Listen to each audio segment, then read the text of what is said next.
In today's world, the average new car is a mashup of many different technological innovations designed to help make life better for each customer. But sometimes, these innovative features are met with serious backlash from the general public. So in this video, we take a look at 10 car features and innovations that failed miserably. Buckled up, as some of these features might make you either nostalgic or wondering what the car makers were thinking. Pop-up headlights. Pop-up headlights were once the ultimate symbol of cool. Popular in the 1980s and 1990s, these headlights were hidden inside the car's body and would pop up when turned on. They gave cars like the Mazda Miata, Corvette, and Lamborghini Countach a sleek and futuristic look. However, the excitement didn't last, and pop-up headlights eventually became a failure. One major issue was their mechanics. The motors that lifted the headlights were prone to breaking, leaving one or both headlights stuck in the up or down position. This not only looked silly, but also caused safety concerns, especially when driving at night. Repairs were expensive and time-consuming, making the feature unpopular with car owners. Pop-up headlights also caused problems with aerodynamics. When raised, they created more air resistance, reducing fuel efficiency. This was a big drawback as cars started focusing on better performance and fuel economy. Another issue was safety regulations. By the 2000s, stricter pedestrian safety rules meant car manufacturers couldn't use pop-up headlights anymore. In an accident, the sharp edges of the raised headlights posed a danger to pedestrians. While they were stylish and fun, pop-up headlights became too impractical and costly to maintain. Ashtrays and built-in cigarette lighters. The inclusion of ashtrays and built-in cigarette lighters in cars was once a standard feature, but over time, it became clear that these features were outdated and unnecessary. Back in the 20th century, smoking was much more common, and car manufacturers saw the need to provide a place for smokers to light their cigarettes and dispose of ashes. The built-in cigarette lighter was a convenient tool for those who smoked, and the ashtray offered a place to dispose of the cigarette butts. However, as smoking became less popular, and awareness of its health risks grew, these features became less relevant. By the early 2000s, most people had stopped smoking in their cars, and the ashtray was no longer needed. In fact, having an ashtray in a car was seen as outdated and unnecessary by many. The built-in cigarette lighter also became less important with the rise of portable chargers and the shift towards USB charging ports. Not only were these features becoming irrelevant, but they also took up valuable space in the car that could have been used for more practical things. Additionally, the presence of an ashtray in a car could be a turn-off for potential buyers, especially non-smokers. As a result, car manufacturers started removing these features from new models, replacing them with more modern alternatives like USB charging ports and extra storage compartments. Today, ashtrays and cigarette lighters are largely a thing of the past in most cars. Automatic seatbelts. Automatic seatbelts were introduced in the 1980s as a way to encourage more people to use seatbelts. The idea seemed smart at first. The seatbelt would automatically move into place when you closed the car door or turned on the engine. This was meant to save time and make buckling up easier. However, the reality turned out to be very different. One major problem was that these seatbelts were uncomfortable. They often felt tight or restrictive, making drivers and passengers dislike using them. Additionally, they weren't very practical. While the shoulder belt moved automatically, you still had to manually buckle the lap belt for full protection. Many people ignored the lap belt entirely, which made the feature unsafe in an accident. The design also had reliability issues. The motors and tracks that moved the belts were prone to breaking, leaving the belts stuck in one position. Repairs were expensive and complicated, frustrating car owners further. Another issue was safety. If the motorized mechanism malfunctioned in a crash, it could fail to properly secure the passenger. Over time, automatic seatbelts became more of a hassle than a convenience. When airbags became more common in the 1990s, automatic seatbelts were no longer necessary. Modern seatbelt designs, which rely on simple manual buckling, proved to be safer, cheaper, and more user-friendly. Retractable steering wheels. Ever wondered what you'd get if you mixed Star Trek with your dad's car? In the 1960s, Ford tried to answer that question with their retractable steering wheel, which they proudly called the swing-away steering wheel.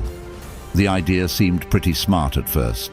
Push a button and the steering wheel would slide to the right, making it easier to get in and out of the car without doing that awkward shuffle around the wheel. Chrysler jumped on the bandwagon too, creating their tilt-away steering wheel that would move up and to the right when you opened the door. It was like having your own personal butler making way for you to exit. Car companies thought this would be the next big thing, especially since cars in the 60s were basically land yachts with huge front seats. But here's where everything went wrong. First off, these systems were super complicated. Imagine having a bunch of motors, rails, and electrical connections just to move a steering wheel. When something broke, and it often did, fixing it cost more than most people's weekly paycheck. Plus, all those moving parts meant there were about 1 million ways things could go wrong. The biggest failure? Safety concerns. In crashes, these fancy mechanical systems could jam or break, making a bad situation even worse. By the early 1970s, simpler tilt and telescoping steering wheels took over. They were cheaper, more reliable, and way safer. Built-in car phones. Built-in car phones were once seen as a cool, futuristic feature in cars, especially in the 1980s and 1990s. These phones were installed directly into the dashboard, allowing drivers to make calls without needing a mobile phone. However, the idea quickly became outdated and didn't work as well as expected. First, the technology was limited. Early built-in phones could only work within certain areas, often relying on outdated cellular networks that weren't as reliable as today's mobile phones. The range was also restricted, so people often found themselves unable to make calls in certain locations, leaving the built-in phone useless. Another big problem was the cost. These phones were expensive to install and maintain. Drivers had to pay for a service plan specifically for the car phone, and the rates were often higher than those of regular cell phones. As cell phones became more affordable and available, it didn't make sense to keep paying extra for a built-in phone that was less convenient and less reliable. Finally, built-in car phones became a thing of the past as mobile phones grew more powerful. People no longer needed to rely on in-car systems because their mobile phones were portable, had better features, and could be used anywhere. The rise of smartphones only made these built-in systems even more obsolete. Which of these features do you remember seeing or using back in the days? What was your experience with it? Do let us know in the comments section. Hidden fuel caps. Hidden fuel caps were another stylish yet impractical car feature introduced in the mid-20th century. Car manufacturers wanted to create a sleek, uninterrupted design by hiding the fuel cap behind elements like tail lights, license plates, or body panels. While the idea looked good on paper, it caused more problems than it solved. For starters, hidden fuel caps were difficult to locate, especially for drivers unfamiliar with the car. At gas stations, this often led to confusion and delays as people searched for the hidden compartment. Gas station attendants, especially in the days of full-service fueling, also struggled to find the cap.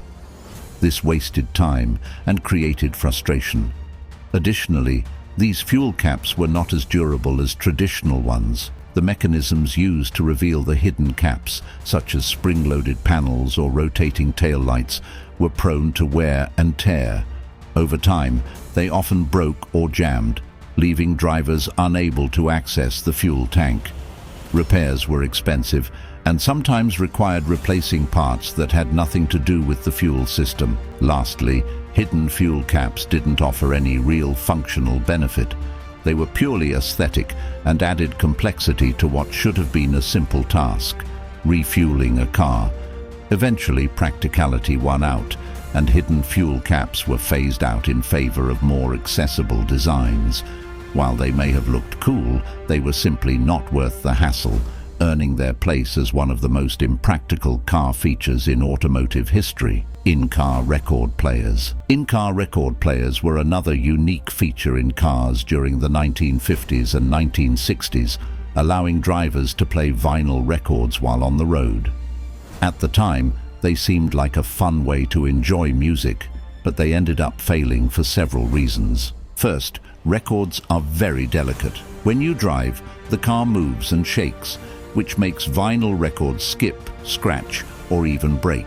This made it nearly impossible to listen to music without interruptions.